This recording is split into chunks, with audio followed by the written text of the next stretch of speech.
Hello, everyone. Welcome to the 2025 Philanthropic Collaborative. This event is co-hosted by the CTA Foundation and ITN America. Our theme this year is Accelerating Access to Healthcare for Underserved Communities.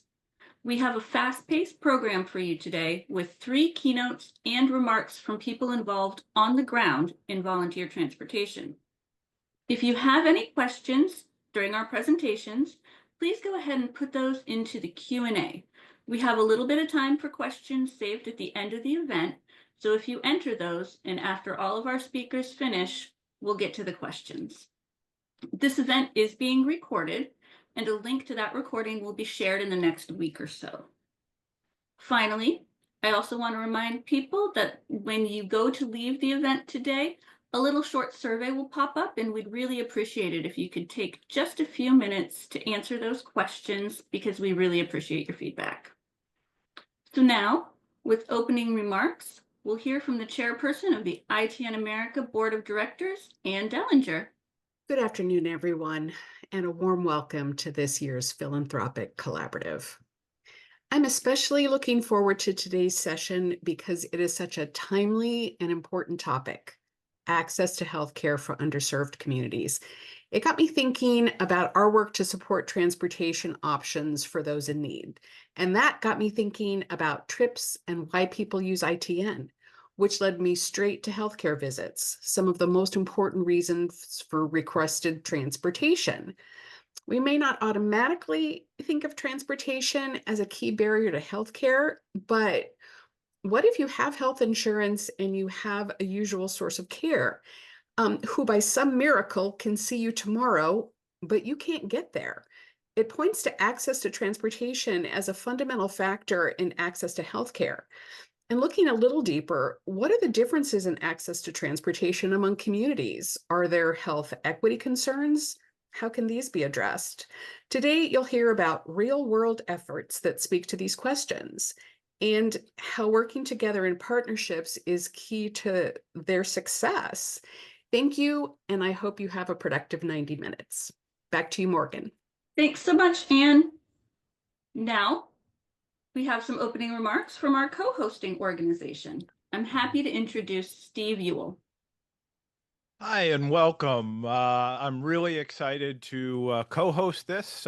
We started working with ITN America when Catherine came to us back in 2019 looking for a conference room to hold this meeting in, and we've been thrilled to continue to support the work of ITN America every year since then, as we've gone virtual and had the opportunity to engage with so many incredible people working in this space. We at the Consumer Technology Association Foundation recognize the importance of transportation as a critical area where technology can make a difference in the lives of older adults and people with disabilities. So we're thrilled to be here, and I am looking forward to a great conversation today.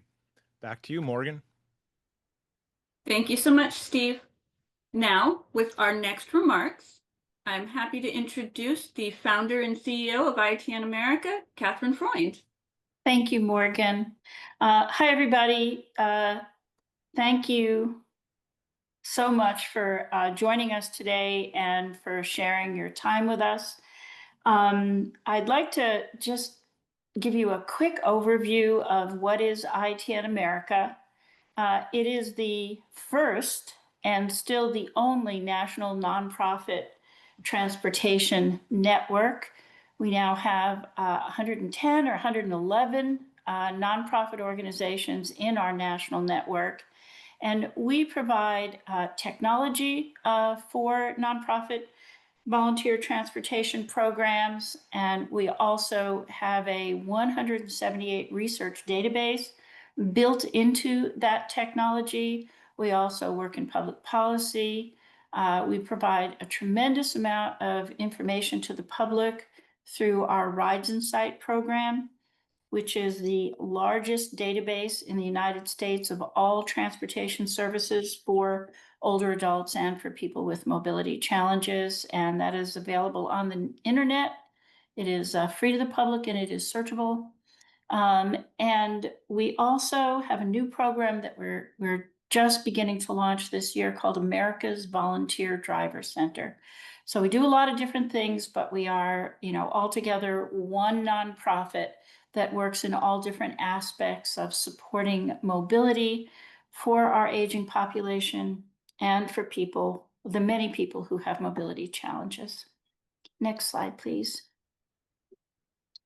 So, Philanthropic Collaborative. As Steve Ewell mentioned, I approached him in 2019. It was actually a cold call and told him we wanted to have a collaborative effort and could we use his conference room? And we've been working together ever since. And he was generous then and he remains generous today, and so does the foundation. We've had altogether, this is our 6th Philanthropic Collaborative, and the focus this year is on access for healthcare for underserved communities. But before we go on to the next slide, I just want to say a word or two about how collaboration is important, and at least from my perspective at ITN America, it is more important every single day. Okay, they moved to the next slide. I'm not finished talking about collaboration though. Foundations have the resources that nonprofit organizations need to do their work. And nonprofit organizations can't do that work without the resources at the philanthropies and at the foundations. So it is essentially a collaborative effort, but there are lots of different ways to collaborate. And you're gonna hear today from 3 different foundations. Now we can go to the next slide, please. Thank you. You're going to hear today from speakers from 3 different foundations that we actually happen to be working with now. 2 are actually health conversion foundations. You're going to see that certain themes come up in their presentations. So look for discussions of system change and why these foundations think it's important and why ITN America thinks it's important. Also, how important policy is for guiding resources and kind of guiding the way people will look into the future to solve problems. Discussions about innovation and how philanthropy can support that and why it is so important for solving problems. Everybody's going to mention transportation in some way. That's why we're here. And I think everybody's going to talk about collaboration in some way. The first speaker is Peter Caldes from the Next 50 Foundation, then Trinae Simpson from the CareQuest Institute, and then I'm especially looking forward to the presentation from Ken and Jordan from the Health Foundation for Western and Central New York. And when you listen to that, from my perspective, that was almost an ideal example of how a nonprofit organization, which has expertise in a field, and a foundation which knows the general needs of an issue or the general needs of a community, can really collaborate to address an issue that realizes its impact on the ground and in communities. And then we'll hear from what is always our most popular event, which is the Transit Frontier, which are the people who are out there in the trenches doing the work. Steve Ettinger is a volunteer driver, Pat is a rider, and Leo Levengood is a wonderful example of a new transportation provider. So thank you all so much. I hope you enjoy the presentation, and I will turn it back to Morgan. Thank you so much, Catherine. That was a really informative overview. And as Catherine mentioned, our first speaker will be Peter Caldes. And Peter had a scheduling conflict for our event today, so we have some pre-recorded remarks that we'll be sharing. I want to begin by welcoming Peter Caldes, who is the president and CEO of the Next 50 Foundation. And Peter has a pretty amazing resume. He's an attorney. He was previously the president and CEO of the American Society on Aging, where he boosted their membership by 35%. You should get a Superman cape for that. That's pretty amazing. And then before that, you worked for the White House. You were advised President Obama, and you worked for the banking industry. Let's see, what was it? JP Morgan. You worked with them. So I think it's really wonderful that you have a background in law and business and philanthropy. And I'm glad you're in philanthropy now. Thank So you, well, Catherine. Thank yeah. you. Thanks for having me. Well, it's really wonderful to have you here. Thank you very much.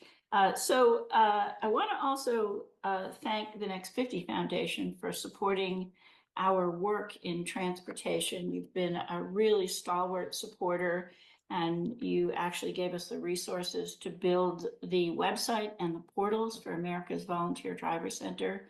That was a very, very big help to us. But could you talk a little bit? I mean, it's unusual to support technology in transportation. I hate to say it, but it's true. And you really stepped up to the plate. Could you say a little bit about why what we're doing appealed to the Next 50 Foundation, that you have helped us so much? Sure. Well, look, I think you and I and our respective organizations agree on a couple of things. One is that it's really expensive to get old in this country. And we're looking for ways at the Next 50 Foundation to change that. And one of those ways is to make transportation more affordable, more accessible. And ITN America's work is doing just that. Zooming out, though, I think what we found really appealing about your ideas is that you're contributing to systems change. One of our grant opportunities is called Changing Aging. And this is our way of supporting organizations that are really engaged in systems change. So systems change can be kind of a difficult concept. And the way we at Next 50 look at it, it's really about the process. How can we transform structures, policies, practices within organizations, but also within communities or larger societal structures? And, we think that to get there, you need an approach that focuses on, addressing the root causes of systemic problems, not just alleviating the symptoms, right? And so our grant application, for example, which I know you successfully filled out, looks at ideas that take into account those interconnected layers of systems, right? So those families, the communities, the institutions you would work with, the partnerships and the collaborations that you demonstrated, and of course the policy and advocacy work that you're undertaking. And the reality is, if we don't try to create the system change we want, others are going to do it for us, which is kind of happening right now. Because we're a nonprofit and because we pinch every penny and every nickel, I sometimes tell people that we look like a scarecrow on the outside, but we're a Swiss watch on the inside. Things fit together, and we work to make that happen. I haven't ever thought of it as systems change, but I can see, it's a compliment. Thank you. And certainly what we're doing with America's Volunteer Driver Center, our goal to change the way Americans think about and support mobility for older people. So that's a mind shift. I think it's difficult to imagine the future for most people, and it's easier to define a problem than to think forward into the future about how you're going to change things and fix it. That's more difficult task. So, all right, let me ask you another question. You said that you're interested in policy, and I am as well. I think of it as the highest art form there is, because you create the future out of thin air. But what is it that you think is important about policy, and why do you look for that? That's a very good question, particularly when talking to philanthropy, because I think philanthropy, especially those of us in aging, should be investing in policy and advocacy alongside all the really important direct services work that we invest in. I think it's crucial because policy sets the framework, really, for how, in your case, transportation systems are designed or are funded or are not. So I really think that we can invest in, for example, um, advocating for, thoughtful allocation of funding. We can create public resources for transportation solutions. We can incentivize accessible infrastructure across, all our ways of investing in transportation. I also think philanthropy can help advocate for policies that, some would say aren't terribly sexy, but really important around regulations and standards, right? So ensuring accessibility, for example. Right. We know what caters to the unique need of older riders. Um, I also think philanthropy can play a unique role in advocating for various community-based initiatives that happen. So I'm thinking here, how can we bring together all these wonderful options that occur amongst our grantees and encourage collaboration, whether it's policy collaboration, coalition building, that sort of thing. I'm reminded I was just speaking at a land use summit. And I was sharing that actually, I think philanthropy can advocate for really forward-thinking land use and planning policies. These are the ones that can contribute to age-friendly policies and help build age-friendly communities where, you and I know transportation is such a key component of. So basically, I know for some foundations, investing in policy can sometimes not feel like it's mission aligned or that it doesn't produce the kinds of outcomes they're interested in. But, to your point, it's a marathon. It's not a sprint. And we need to think about who is advocating for us to age affordably or to have affordable transportation. And unfortunately, we don't have a large ecosystem there. So I think we need more philanthropic organizations investing in champions like you. ITN America has worked with the Federal Transit Administration since 1997, and we use public money as sort of venture capital for innovation. And it's a fabulous kind of partnership. It really is. The government's been great, really wonderful. But what do you mean when you talk about risk and using public money? What you just described, Catherine, absolutely. When I talk about public funding incentivizing risk taking, I'm referring to organizations who are going to be more willing to explore and implement novel, innovative, unproven approaches that actually have the potential for significant impact. So for example, I'm sure you've done this, but other organizations can, invest in untested technologies.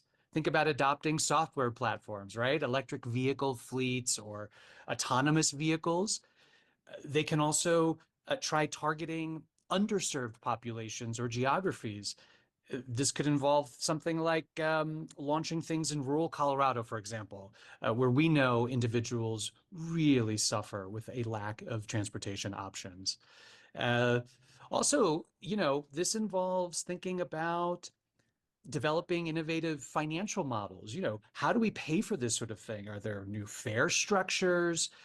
Could we offer, subscription services? Double down on these really creative partnerships that organizations have developed with healthcare organizations and just think creatively, think outside the box, really. And I get the concern, right, with risk taking, particularly in a financially constrained environment. You have limited resources, and so that potential for failure is really scary, and you could jeopardize your own financial stability or your reputation. But here's the thing. I don't think public funding alone de-risks something. This is where philanthropic capital can come in and supplement the public funding. And if an organization takes that kind of risk with those sources of funding, I mean, the game has changed. I couldn't agree with you more. Very often when people talk about public-private funder partnerships, they talk about public money to carry out public goals by nonprofit organizations. And that's not the kind of public-private partnership you're talking about or that I'm talking about. We're talking about public-private partnerships for creative thinking, innovation, and that means risk-taking. And I know nobody likes to hear this, but when you get it wrong, that's where you learn. So you got to take the risk sometimes to do that. So bravo for Next 50 for looking at it that way. Okay, so my last question. And thank you for letting me ask this. What do you see in the future for transportation? Cast your eyes to the horizon. And here's your magic wand. Wave it. What do you see? I see more money in aging. So hear me out.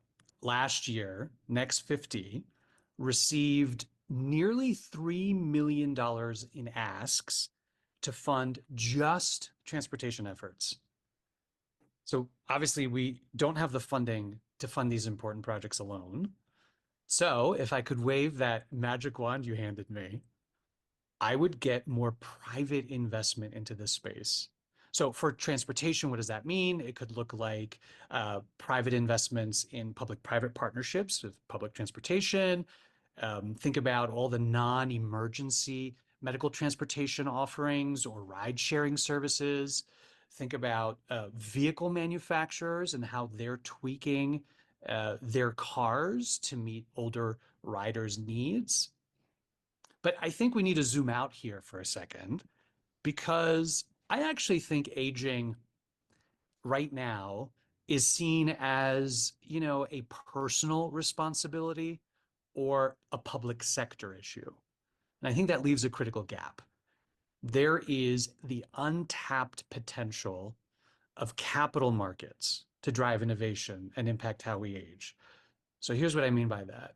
Public funding, grant making, sponsorships, all are wonderful tools. But these alone have not done enough to really catalyze the kind of impact we need. So Next 50 has made a pretty bold decision recently to align the entirety of its endowment with its mission. All of it, the entirety of our endowment, will be invested in aging. So namely 4 key areas.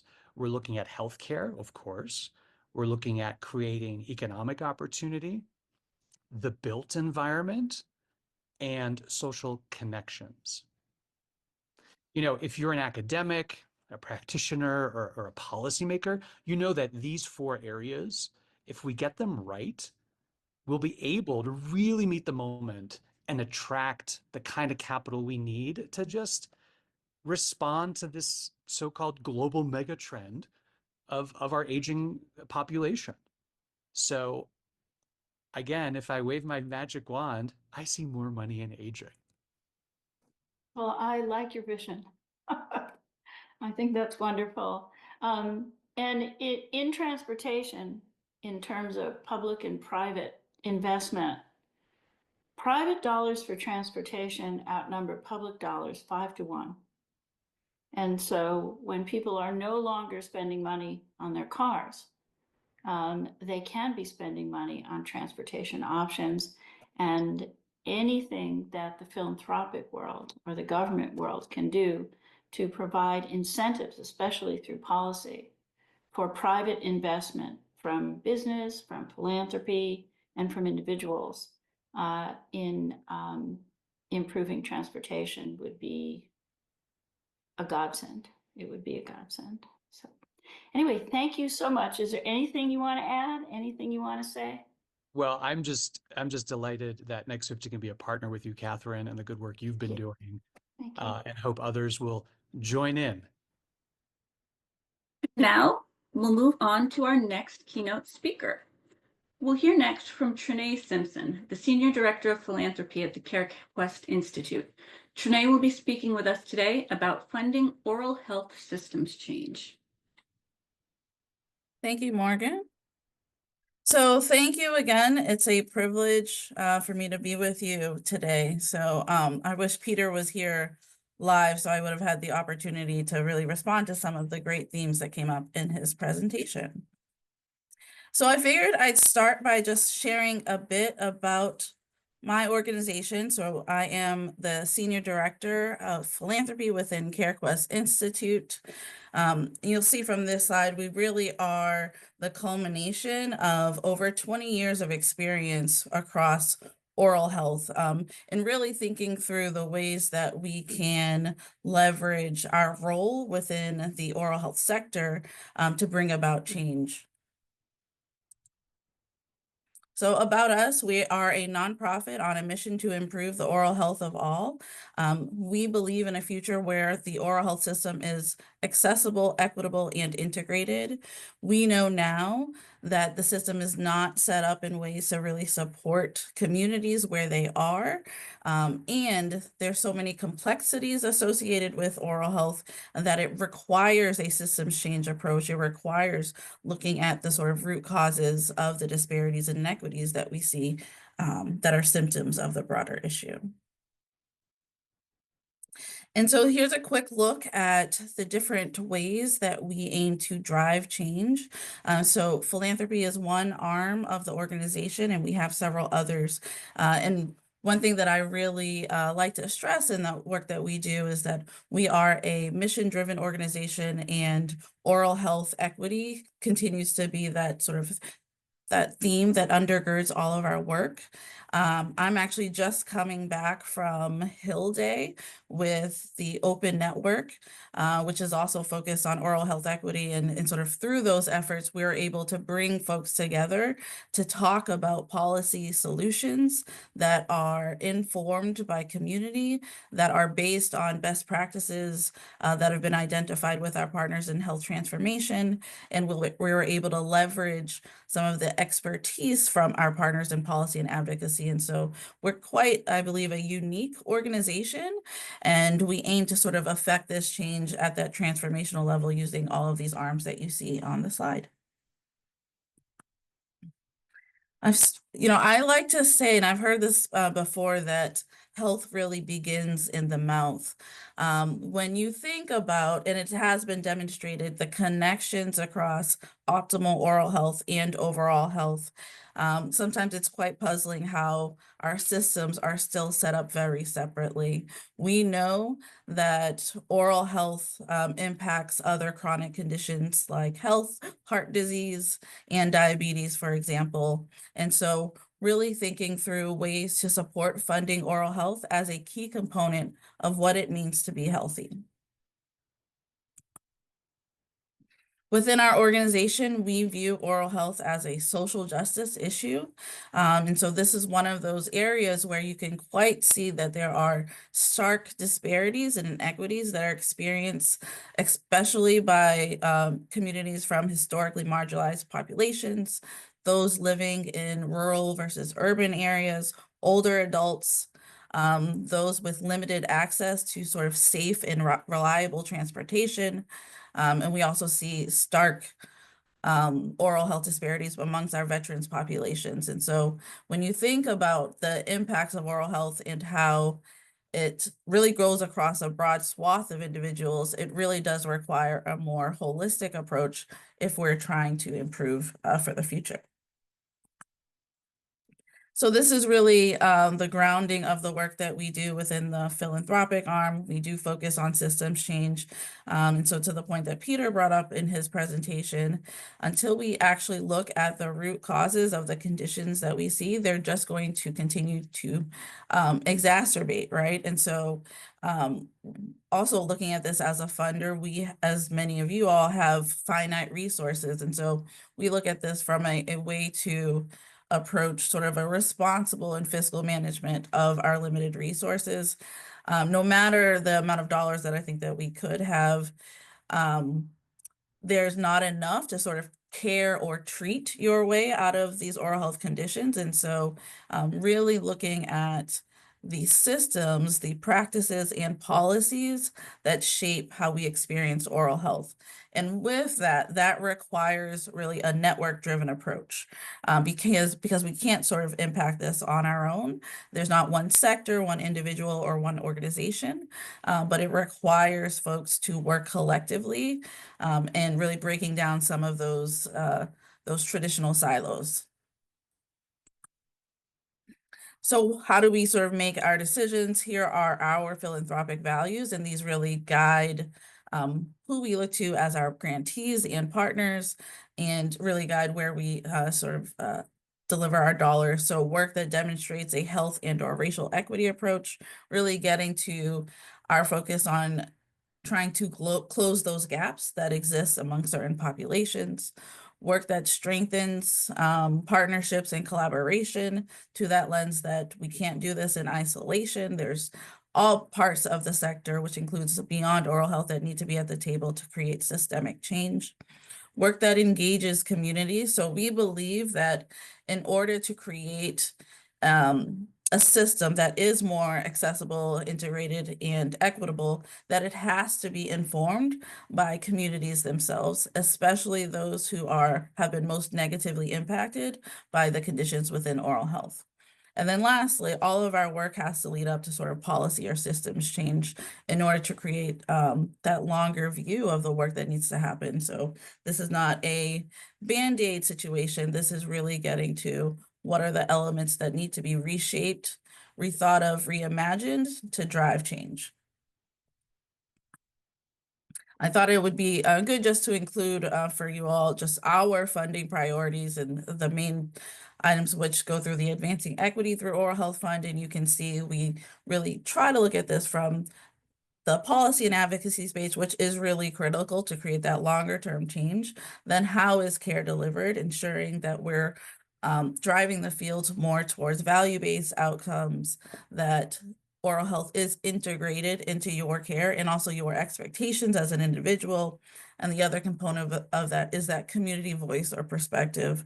And so intentionally engaging and partnering with historically marginalized populations so that they are not just at the table, but really driving the solutions that are developed at their local, state, and nationally. And then lastly, we know that research and data continues to be a critical advocacy tool as we're doing our work. I think I don't have to share this with you all, but wanting to just speak to the access issues, and I mean that in the broadest way possible, that continue to create unnecessary burdens and barriers. So here are some stats that we were able to pull from our work with our partners at Analytics and Data Insights that speaks to the fact that the oral health care system is not set up to meet people where they are. We have people living in dental professional shortage areas who cannot reach a provider, who have to be on long wait lists. I know in certain tribal communities, there are 4 and 5 hour drives to go and address your dental needs. And heaven forbid you have to go back again. And so we view access to reliable transportation as a really crucial and important step into what it means to truly have access to oral health care and supports. And so I'd be remiss in sort of leaving this meeting without having a particular call to action for all of us. And I would say Peter also mentioned many of these things. I think within the philanthropy sphere, that idea of collaboration and connection is really crucial to what we do. and not just sort of supporting our grantees and supporting the work that they do, but making a collective effort to really influence and leverage our collective resources to drive change. I would say, if you are in this space, if you are sharing best practices, if you're sharing questions that you've had to tackle, now is the time for more intentional collaboration within the sector. And I invite you all to sort of continue to do that and appreciate that space that we've had today to continue this conversation. So I just want to say in sort of summary, we're building a future where every person can reach their full potential through optimal health, and that includes oral health. So please join us. I'm going to provide also my contact information. Thank you again for the opportunity to share a bit about myself and the work, and I look forward to more conversations to follow. Thank you so much, Trinae. We appreciate that. Our last keynote speakers that we'll move on to now are Ken Jenwick, the Vice President of Programs, and Jordan Belisai, a Program Officer from the Health Foundation for Western and Central New York. We'll be hearing from them on the topic of a community-driven approach to systems change in regional healthcare. Take it away, Ken and Jordan. Great. Thank you, Morgan. And really is a pleasure to be here today and follow up a great panel discussion so far. So on behalf of Jordan, I'd like to thank you for allowing us to share really a community-driven approach that we are taking to systems change in regional healthcare and transportation. And it's important for us to point out that we're going to be talking today about our approach to our work, and then really share, most importantly, an initiative that we're currently launching with ITN in our regions. And we want to share about this initiative, but as been discussed so far, as important it is that we want to share this initiative with you, it's the approach and the collaboration that we have taken both with ITN as well as our community partners in both of the regions that we serve. So Jordan, if you could advance the slide, please. Thank you. First, we want to share just a little bit of history about our foundation as well. So the Health Foundation for Western and Central New York, we are a health conversion foundation that was founded in 2002, and we serve in 16 counties in Western and Central New York, as you see on this map right here. We have offices in Buffalo as well as in Syracuse, and as you see, we cover quite a bit of New York State in terms of the organizations that we serve. Next slide, please. And our vision is, as you see here, a healthy Central and Western New York where racial and socioeconomic equity are prioritized so all people can reach their full potential and achieve equitable health outcomes. And obviously, as far as achieving equitable health outcomes, it's important to have access to healthcare and services. We have a few areas of focus in terms of individuals that we look to help, and that is young children from birth to 5 and their families, as well as older adults and their caregivers, and then building capacity for community-based organizations that serve these groups of people. And our grant making, to achieve our vision, we have 2 approaches to our funding that allows us to both be strategic in our grant making as well as responsive to our community and their needs. And that is really through our proactive program development, which we're really going to focus on today, but also responsive grants to organizations in our community. And I think the one thing that we've learned, particularly through taking a trust-based approach to our work and our grant making, is just how important these grants are. And it doesn't necessarily matter the size of the grant or the length of the grant. It really is, about the needs of our community partners and those that they serve, and making sure that we're responsive to them. So next slide, please. Like I said, I really want to focus on my portion to talk about our program development. And our foundation has an ambitious strategic plan that includes 8 midterm goals and a number of strategies. And we really look to advance our work within these goals through strategic program development. To give you an idea of our program development that you'll see here is how we go through kind of gathering data, designing our program, and then really working hand in hand with our board to make sure that we're very thoughtful in our process. And our program development, as you see the different steps here, it does take time. And in the programs that ultimately are developed, we look to be multi-year, having multiple grantees, learning community to be able to really share learnings and best practices amongst our communities, and then really hefty evaluation so that we know that not only are the programs that we've worked with our community and partners to develop not only have the opportunity for success, but then those grantees that are within them also have strong programs that can be continued as well as replicated in other areas of our community and beyond. These programs that we develop, they can be evidence-based, they can be focused on innovation and invention, could be both. But we really look to make sure that we're doing our due diligence and working with the community and gathering our data, designing these programs, and then making sure that there is a strong strategic fit for the work that we do, and that it's meeting the needs of the community. And it takes time, as I mentioned. And Jordan, if you can go to the next slide, please. One of the most important pieces of all of our work and programs that we do develop is through key, key strong partnerships.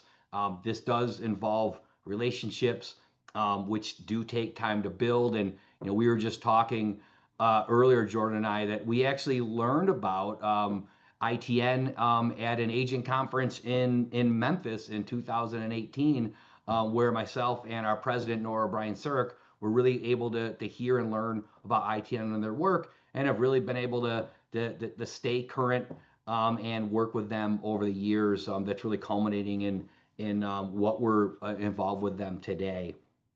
But these strong relationships and partnerships with partners such as ITN and other community members can lead to various types of programs that we look to develop and to support. And you'll hear from Jordan really about our partnership that we now have with ITN in launching a volunteer community-based transportation program that really kind of falls in between these three different areas that we typically focus on. Really, though, bringing a proven program and collaboration into our regions of Western and Central New York. But of course, to achieve our vision, our goal with all of our grant making and program development is to meet the needs and address the barriers and discrepancies in our community. And of course, we all know, and why we're here talking today, is that there really is no bigger need in our communities for not only older adults, but young children and their families, but all of our communities, is addressing transportation and the barriers that it causes to healthcare, to services and other activities, which again, as you see here, leads to decreased access to care, increased isolation, and decline in health. And so, as we learned more and more and continue to learn more about, the transportation needs in our community, it involves talking with our community partners, listening to local organizations and experts, and of course, bringing in and having national experts such as ITN be a part of these discussions as well. And now I have the pleasure of handing it off to Jordan, who's really going to talk more specifically about our work with ITN and where we're taking it with our new program. Thank you, Ken. And because of these initial conversations, the Health Foundation began to support some smaller programs throughout our region. And here are a few of the programs that we did support. We supported a rural AAA to build out volunteer transportation. We also supported a faith-based organization that focused on a more urban population in Erie County, and that's Hearts and Hands. And then most recently, we supported a rural health network that really identified different transportation needs in their community and different ways to meet those needs. After learning about all the ways these different organizations were meeting these needs in their community, we decided to reach out to ITN and learn more about what they were doing and what they've done since our foundation first learned about them in 2018. And so we had several virtual meetings with ITN for them to talk about the different aspects of the program. They walked us through many different platforms, as well as got to learn from them what local organizations were testing out in their communities and what kind of best practices were being developed in building out volunteer transportation in the community. And so that's when our foundation decided that we really needed to develop a large program to invite multiple organizations throughout our 2 regions into the ITN family per se, and really design programs that can meet those needs for people of all ages. And so we started introducing ITN into our region through a series of webinars and community conversations. So we could really get some feedback from our community partners to better design what a program could look like to meet those needs. And the program that was developed actually built off of the Jumpstart program that ITN America has for several other communities, and is one of their flagship programs to really start designing a volunteer transportation that meets the needs of the local community members. And when we were thinking about what could a larger program look like, we know that change takes a long time, and sometimes it takes more than a year. And so our program that we developed with ITN is a 2-year program, and the first year uses the Jumpstart program, and then the second year has additional technical assistance and financial support for the community organizations to implement their program, test out new strategies, and really focus on sustainability of their program. And so one of the large components is around evaluation. And ITN is an expert on this and has done this for other programs. And we're really impressed with the questions and the approach that they take to be able to identify what is really working well and how can it be best sustained for years to come after the end of the grant. And we also realized that transportation doesn't just stop at invisible lines that counties are drawn in, and you don't need transportation once you hit a certain age. There's not one specific age for every person where that's when they need transportation. So we opened this up to organizations that served populations across the age span.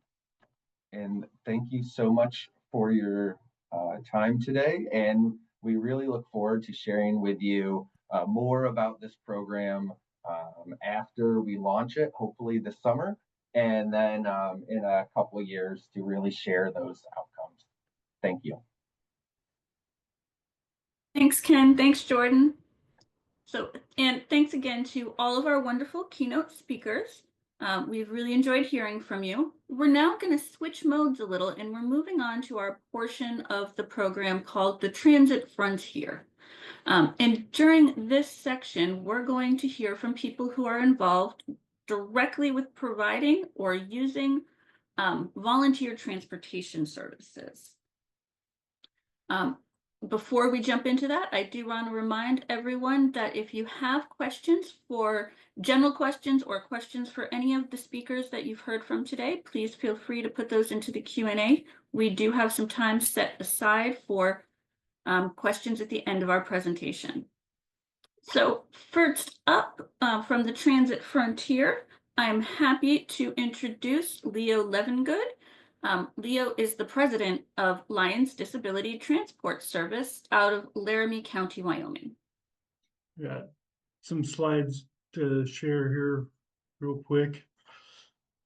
And that's just to keep me on track, and my voice ain't the best, so it might be easier for y'all to understand where I'm at.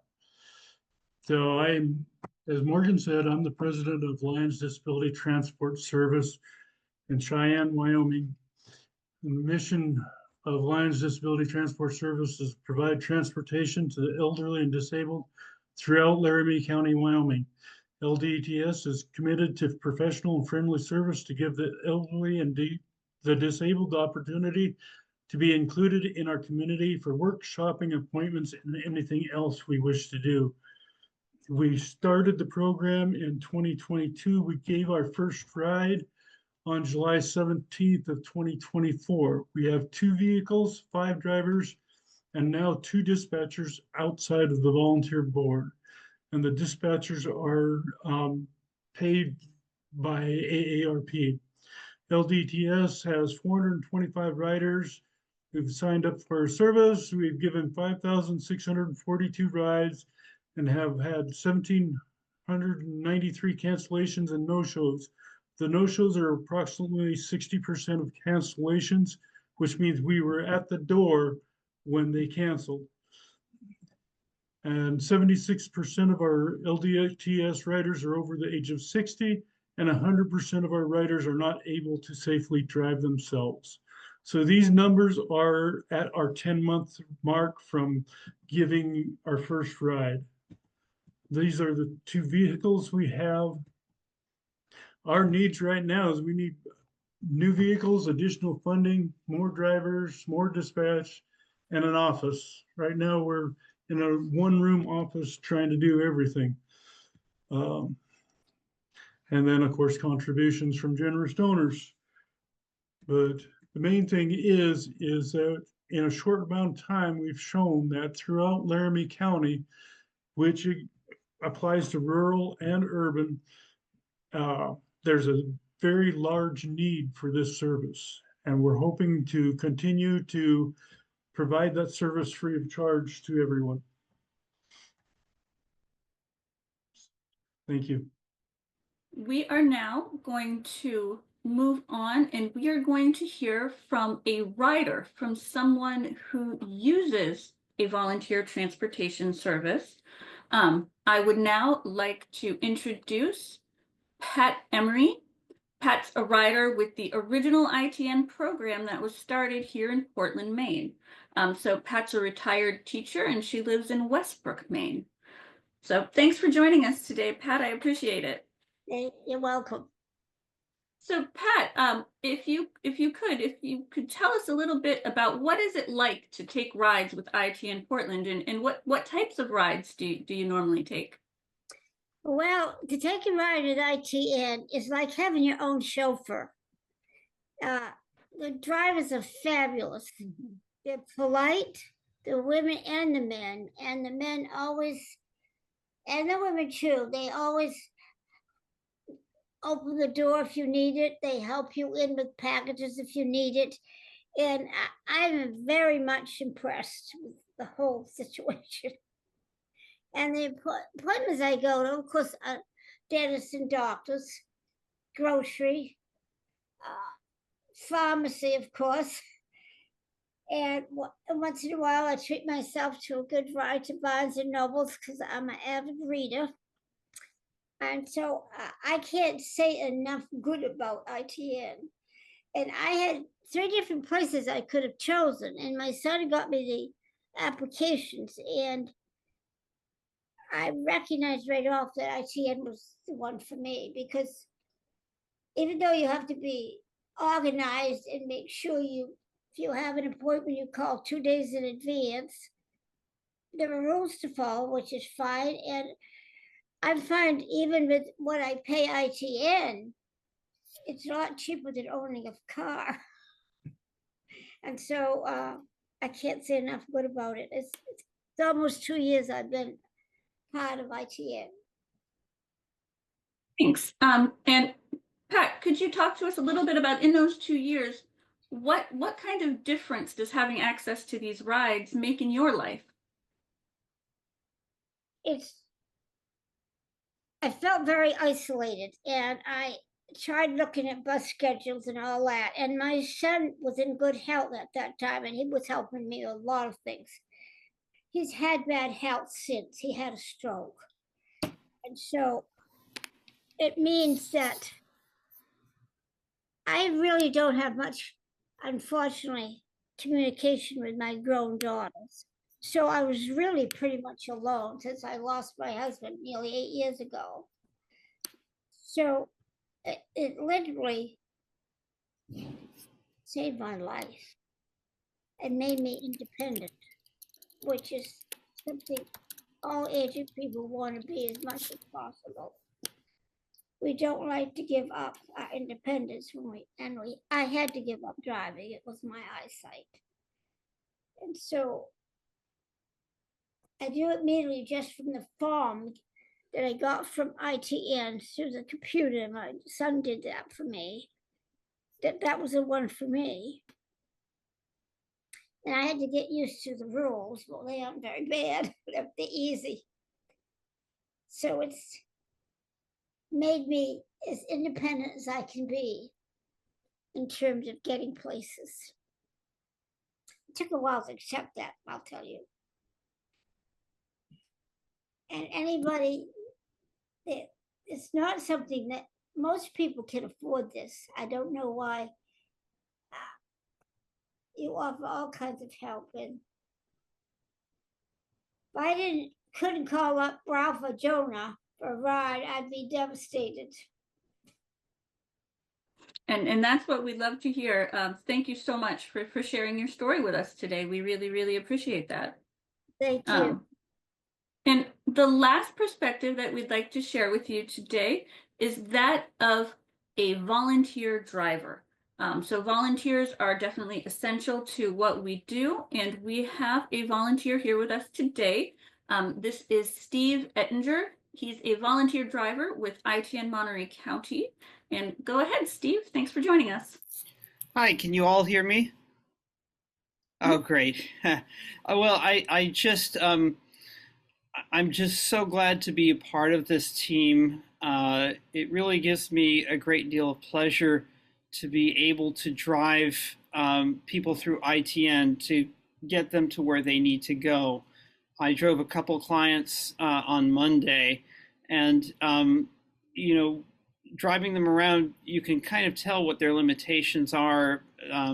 Many of them are limited with mobility. The two people that I drove on Monday were both using walkers, and they had important doctor's appointments that they had to go to, and I was glad to be able to be of use.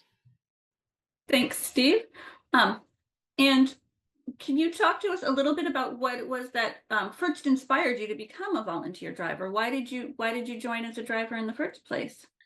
So I'm a teacher. I teach at a community college here in Salinas, California.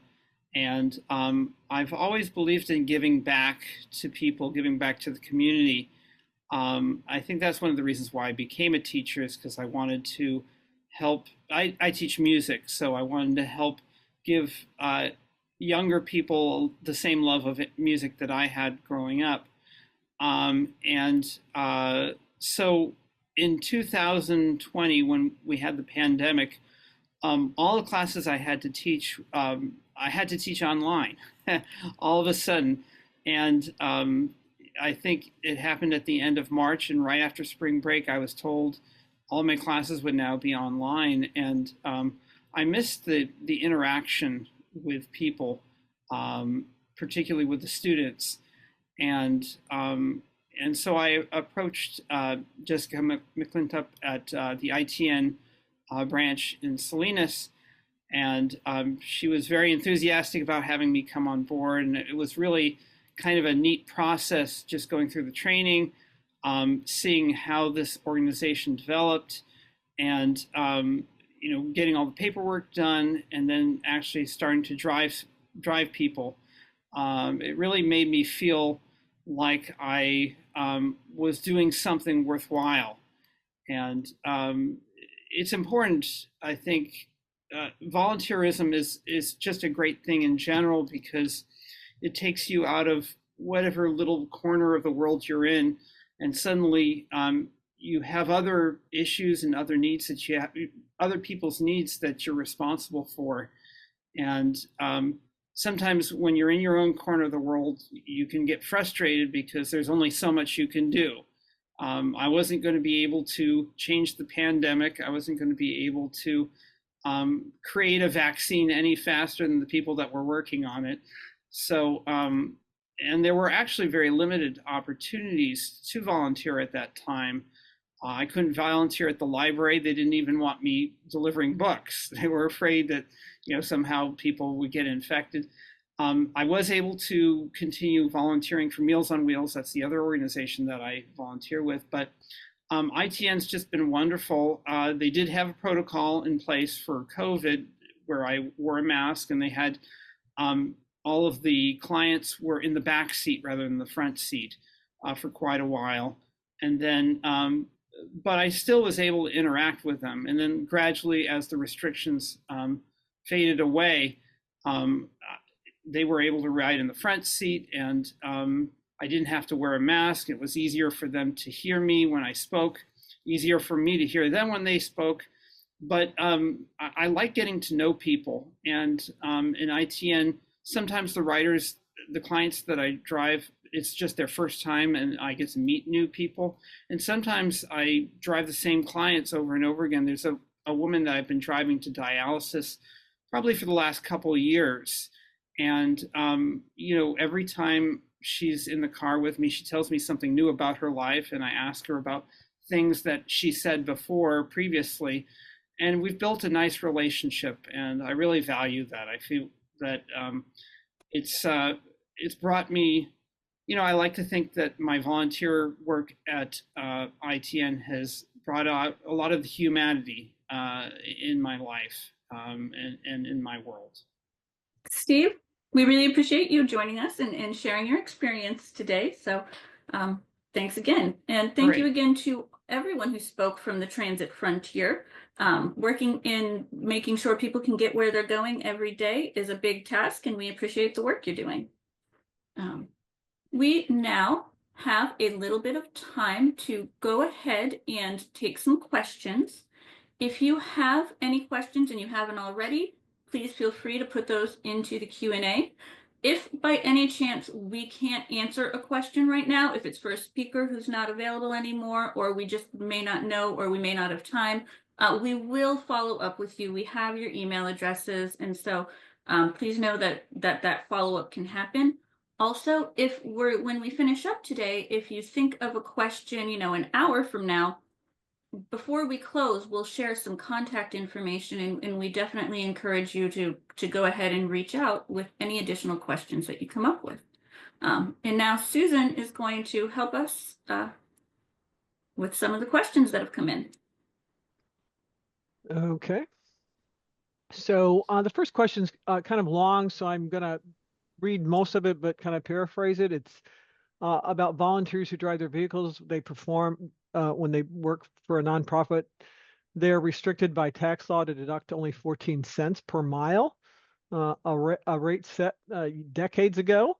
So volunteers who are reimbursed by the charity for the miles must pay income taxes on any amount in excess of 14 cents. So the Congress should eliminate the distinction between standard business mileage, which is 70 cents for 2025, and the substandard charitable mileage rate to create a single rate. The question is, are you working on helping to change the policy on this? I'm going to go ahead and hand that question to Catherine, who is our resident policy expert here at ITN. to field that one. Yeah, we've been approached by CTAA Foundation, Community Transportation of America, which is working very, very hard on this, and they've shared all their materials with us. And I was in Washington in March and spoke with Senator King, and I think he's co-sponsoring that bill. So yes, we are aware of that effort. It is a very, very hard thing. That's an IRS regulation, and it is a very, very, I could say very 25 times here to emphasize it, hard thing to get the IRS to change any of their rules. So if it doesn't succeed in getting through Congress this year, you know, those kinds of efforts take multiple years to go through. But I would also like to add that contrary to expectations, we survey our volunteers every year, and we ask them the reason why they volunteer. And mileage reimbursement is the smallest reason that they volunteer. They volunteer because they want to give back. I think the number of volunteers in our national system who even take a reimbursement is about 8%. So people are doing it because they, well, I mean, you heard Steve. He did it because he wanted to give back. And we have a lot of data too on who volunteers and who rides. Volunteers are about 50-50, men and women. Riders are 75% women, 25% men. The mean age of volunteers is 63. The mean age of riders is 80.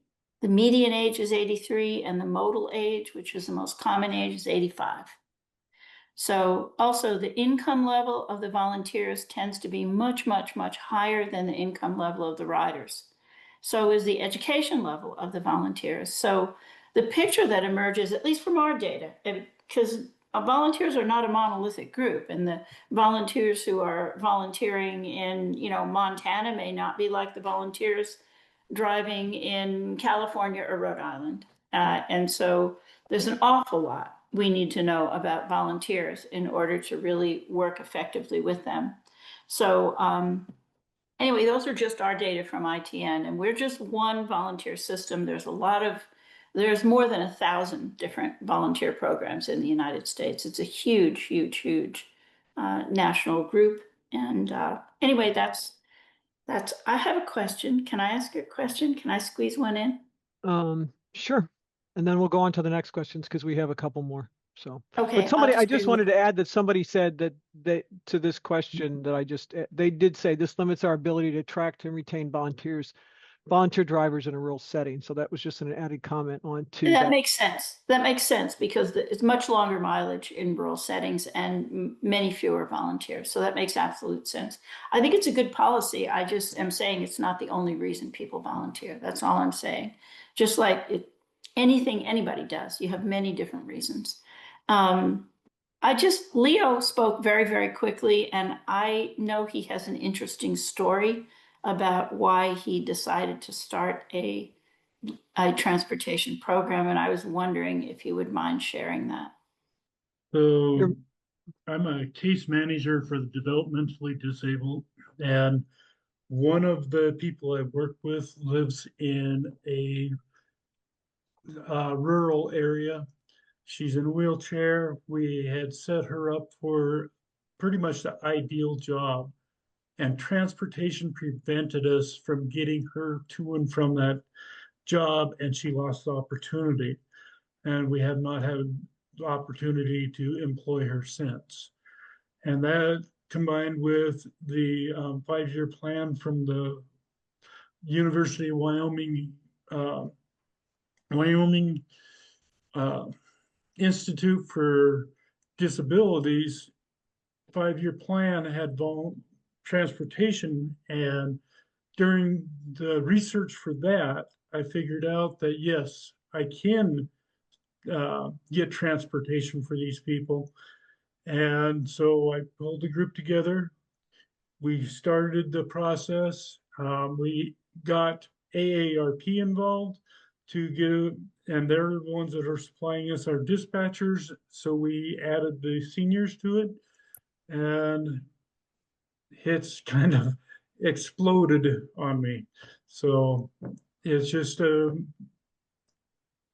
just so grateful that I'm able to offer this service to everybody. Thank you. Yeah, Leo's running one of the ITN Country programs that we started with a grant from Regeneron Pharmaceuticals, and it's the fastest growing ITN Country in the United States, way out there in Wyoming. So I think it's a really cool story of somebody who saw a need and actually did something about it. All right. The next question is actually three parts, so I'm going to ask them individually. There's three questions. The first one is, can any of the speakers cite examples of partnerships with local and regional transportation planning organizations? So I don't know if we have any speakers who would like to address that with local or regional planning organizations. I can, if none of our speakers can. Okay. We have an ITN affiliate in Monterey, California, which is where Steve is volunteering. And that was started by a metropolitan planning organization. And it was actually cooked along for about 8 years before it finally got started. And I think it is the biggest ITN in the country now. So it's an ITN connected to 2 ITN countries, and the executive director there in Monterey County has just been asked by Santa Clara County in California if she could start 5 more ITNs up there, ITN countries up there. So that came out of a metropolitan planning organization. Okay, thank you. The next question is, how have some of the recent federal policy level actions affected the delivery of health services?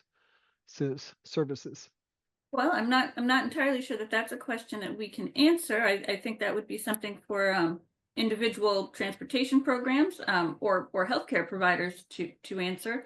I don't know that it's something that we have the data on yet to be able to really talk about. Maybe Trinae has something. Yeah, thank you, Catherine. Obviously I'm using the oral health lens, but I think from big picture, what we're going to be seeing right now is that states are going to have much more pressure to support the health of their communities. There's going to be increased sort of budget shortfalls. As an oral health funder, what we tend to see is that oral health, specifically for older adults, for adults in general, tends to be the first area that gets slashed. So dental benefits within Medicaid is typically the first thing to go. And so it's part of our work over these next 6 months or so to really build connections and relationships with communities about the importance of being able to support the oral health of their communities. I think what tends to happen in times like this is that they're thinking that they're saving dollars by cutting the benefits, but what actually tends to happen is that those dollars just get shifted into other places. So people will increasingly go to the emergency department for care. People will get more sort of short-term solutions, or they'll actually put off addressing their care until it's more urgent and critical. And so part of that messaging to policymakers, part of that messaging to community members is also that if we are supporting the health of our communities, then they need to get care in the most appropriate, clinically appropriate sort of means. And going to the emergency department or delaying care actually builds costs overall and doesn't help people get better off, doesn't help people have better health outcomes. So that's what I would share. Thank you. Thank you, Trinae. Yeah. And Jordan has some comment also. Yeah, and just going off of that, I think it's even more important to have a strong, well-connected volunteer transportation program. And what we've been seeing in the ITN platform is it allows organizations to organize their rides, make sure more rides are completed and less no-shows. And as we see more federal cuts to specifically rural health systems, this is going to be even more important to make sure individuals have transportation to their rides, they know when it's coming, and the volunteers are supported, so then they can be retained to provide more services. Okay, and the third question, and Jordan, you may want to stay on. What does telehealth play in the delivery of health services? Overall, telehealth has been proven to work really well and be very effective. But I think telehealth is just a part of the puzzle to provide quality, affordable healthcare for individuals. And we know not everyone has access to high speed internet in rural communities and even in urban communities where affordability can be out of reach. So I think telehealth is a part of it, but we definitely need to think more holistic around how we can make age-friendly health systems. And part of that is around having access to transportation. And Ken, you have your hand raised. You have additional comment? Yeah, I would. And although Jordan kind of said half of what I wanted to say, but yeah, clearly telehealth is very important. Just to kind of tie it back to the federal cuts and what it means for healthcare and healthcare access. I mean, I think that's one of the things that we're still trying to understand, and we know right now that there's a bill that's coming out that's going to presumably lead to even larger cuts. And so I think as we're understanding what cuts are currently happening, it just is important. And Peter mentioned about this earlier about advocacy, really in protecting our safety net programs of Medicaid and Medicare. Clearly, not only healthcare service, but the access that individuals will have, regardless of their age, will be impacted by these cuts. And just, Jordan mentioned, rural healthcare. We were in Washington, D.C. several months ago for a Rural Health Policy Institute that really talked about, how reliant, and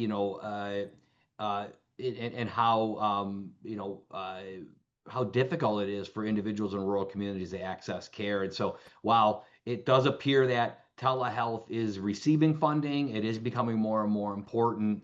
As Jordan mentioned, access to broadband and and the ability to get those services still just is not there for so many people, particularly those living in rural communities, which is why we as a foundation realize that the infrastructure for telehealth is important, but also helping individuals that need to get to offices, that need to get services. And Pat, I loved your you talking about all the different ways that you've used ITN.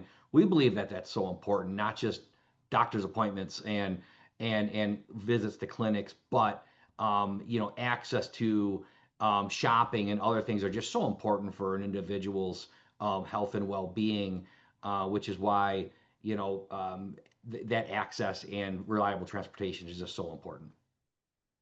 Thank you. And then we have a couple more questions. And the next one is IT in America open to working with additional foundations to expand transportation in other parts of the country?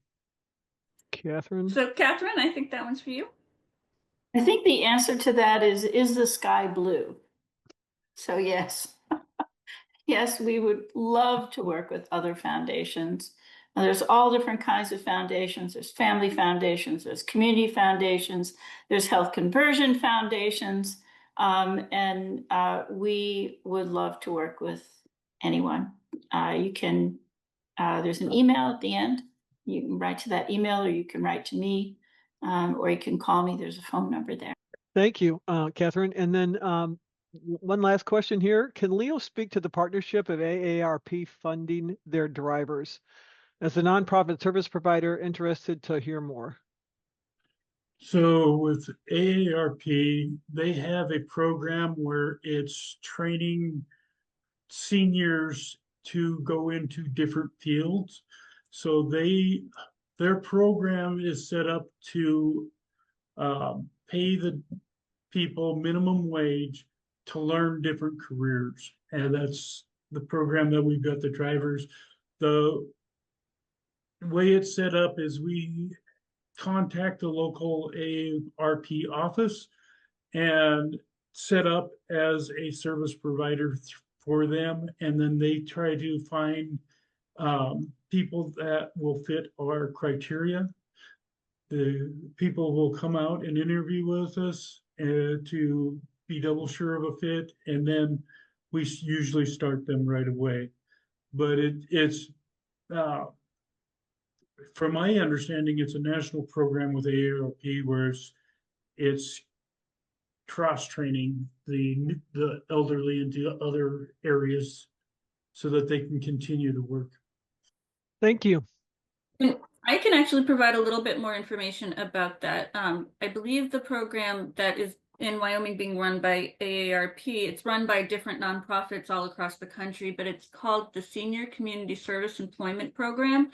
And like Leo said, it's a Department of Labor program that was designed for older people who want to continue working but need an update of their skills. So they're placed with a nonprofit organization, and that retraining program provides, it used to be up to a year of salary for the person to work and gain new skills.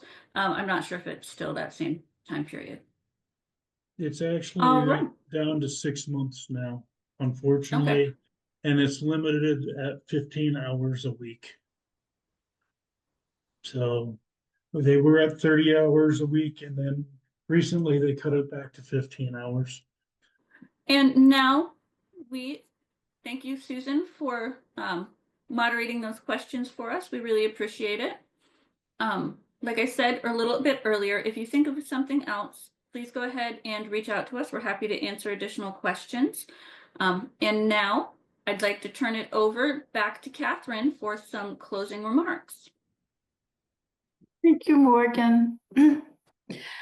So I want to thank everybody for taking your time. Time is the most precious resource most of us have. Thank you for taking your time to join us here today. I sincerely hope that it was interesting for you and useful for you. Thank all of our presenters. And again, I want to thank the CTA Foundation for co-hosting this with us. They've been very, very good to us. This is one of two events that ITN America has annually, the Philanthropic Collaborative, and the other event is our annual meeting. So because you came to this event, we're going to send you an invitation, but I'll just tell you that the dates for that are November 10th, 11th, and 12th. It is in person. It is in Maine. It is free. We provide all your meals. You have to provide your travel. And then this is our 30th anniversary year, so we will be having a celebratory dinner.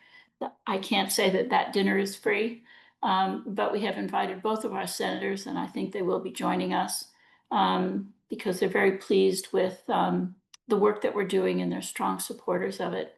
So thank you all very, very much. Please, if you can spare 1 or 2 more minutes, and no more than that, fill out the evaluation. There are 4 quick questions. If it takes you more than 2 minutes, you don't have to finish it, okay? And just let us know what you think of this collaborative. And thank you very much. And there's the contact information.